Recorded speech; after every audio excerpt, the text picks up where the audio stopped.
I'm giving you a twofer today. So we're going to be going over the problem with today's bread as well as drug muggers for common diabetes medications. So let's start with bread because who doesn't love bread, right?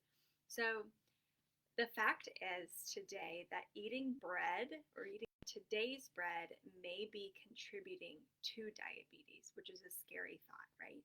So, wheat grown in fields treated with pesticides, fungicides, and various other chemicals that we eat, or wheat is grown in all of those things, and then we eat it. That's gross. Like, that does not come out during the manufacturing and processing process.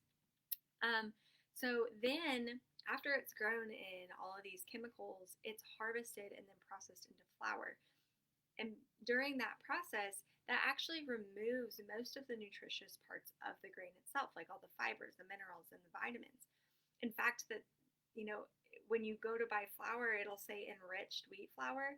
They have to add back in those vitamins, but they're not naturally occurring at that point, and it's harder for our bodies to use it.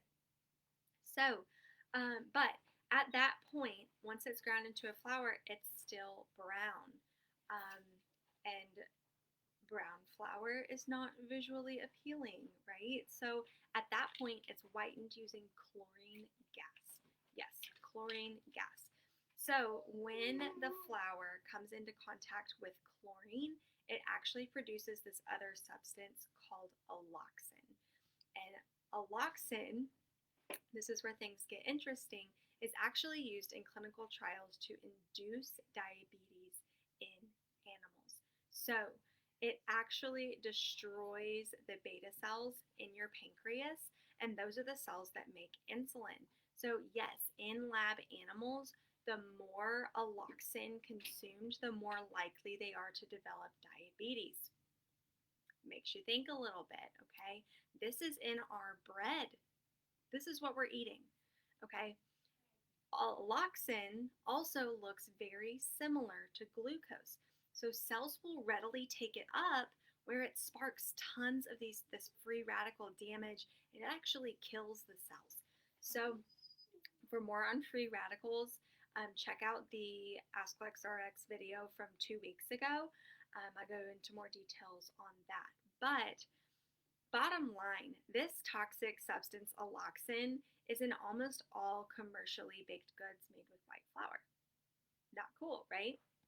So if you're eating anything with white flour on a regular basis, you're probably consuming alloxin on a regular basis too. And this is why I recommend that my patients with diabetes switch to gluten-free bread as part of their personalized lifestyle plan. It does not always happen right away for everybody. Sometimes we do stepwise processes, but in general, this is the science behind why I recommend gluten-free for my diabetes patients. So let's switch gears now and talk about drug muggers for diabetes medications. So drug muggers are, well, really most medications, if not all medications, commonly prescribed for diabetes can be drug muggers. And that means that they rob your body of vital nutrients that help your body function properly. Not cool. So just because these medications have these effects doesn't mean you should stop taking them right away, okay? That is not what I'm saying. Please don't stop them. Please don't go tell your doctor that I told you to stop them. That's not what I'm saying. But it is important for us to work on the root causes of why you developed diabetes so that you do have the chance of being able to come off of these drug muggers. So, over a minimum of a few months of taking any one of these diabetes medications, you can begin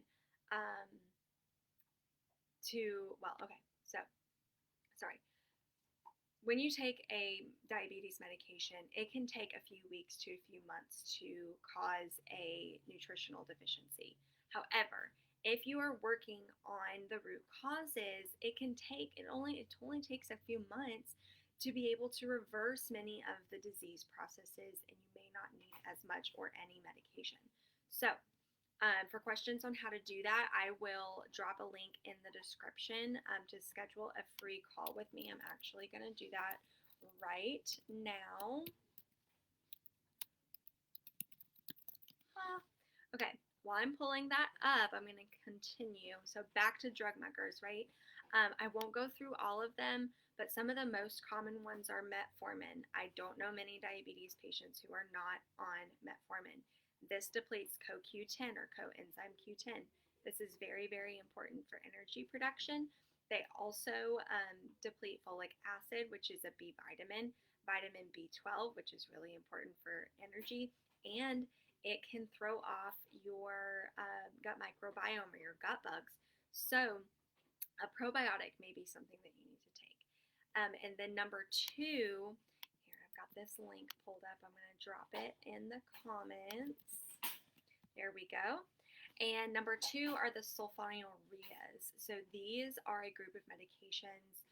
You may know them by their names more likely. So if you are on glipizide, the brand name is Glucotrol, glyburide, or even glimepiride, which the brand name is Amaryl, and the glitazones as well. So these are things that end in glitazone, so like pioglitazone or the brand name Actos.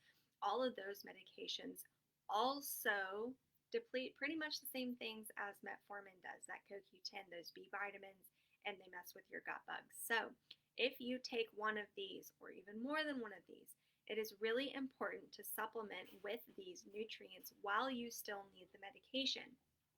This will help reduce some of the side effects that being depleted of these nutrients can cause, and honestly help your body recover and not need the medication as long. So that was a lot today. If you have questions, drop them in the comments and I will get back to you. And with that, I will see you guys.